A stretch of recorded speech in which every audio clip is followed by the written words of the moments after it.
Stop me if you've heard this before, but Bill C-26 before Parliament is granting the Minister of Finance a new $1.7 billion slush fund.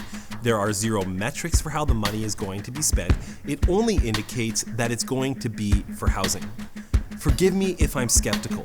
This is a government in 2016 that said they were going to solve the housing crisis, and it was only going to take about $90 billion at the start to make sure every Canadian had a home and a place to live. We all know that things have gone in the complete opposite direction.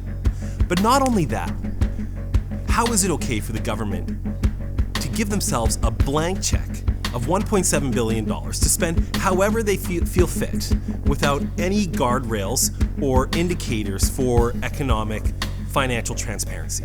To be polite about it, the Liberals are not very good at managing your money. In fact, they're horrible at it. Let's just think back to a year and a half ago when Parliament was shut down because the government was found by the Liberal Speaker to have violated 90 cases of conflict of interest rules, hundreds of millions of dollars spent inappropriately under the Sustainable Development Technology Fund.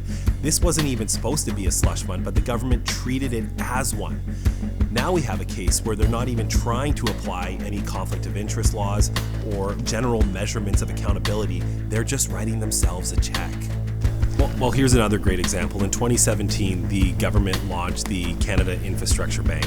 The Auditor General found with that $35 billion fund that they're not on track to meet any of their metrics, and no major project has in fact been completed since it started. This is not a government moving at record speed. This is a government standing still and wasting billions.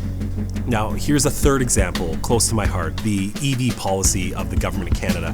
They promised a $50 billion investment to build a new ecosystem of electric batteries across North America to be exported around the world. Canadian-made electric cars. We were supposed to be the leaders. Stellantis has failed. Honda's $15 billion plant has been shut down in Allison, Volkswagen's deferred production, and Northvolt's slower than expected rollout in Quebec, and General Motors' failure in Ingersoll. All of these are clear examples when the government either completely lied to the Canadian public or they are so ineffective using taxpayer money that they shouldn't be in office. Now, what even gets me more upset about the EV policy with the government is that since they announced the $50 billion in creating this energy infrastructure, they've ceded 30% of the Canadian EV market to China. And this week we're learning that they use child slave labor in the production of their battery parts. It can't get much worse than that. I could go on for hours giving more examples on ArriveCam or the new prescribed IT, maybe even Alto high-speed rail.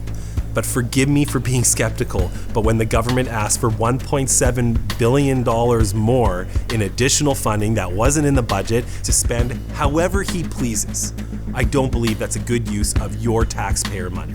C-26 embodies everything wrong with the Liberals. Free use of your money without any checks and balances.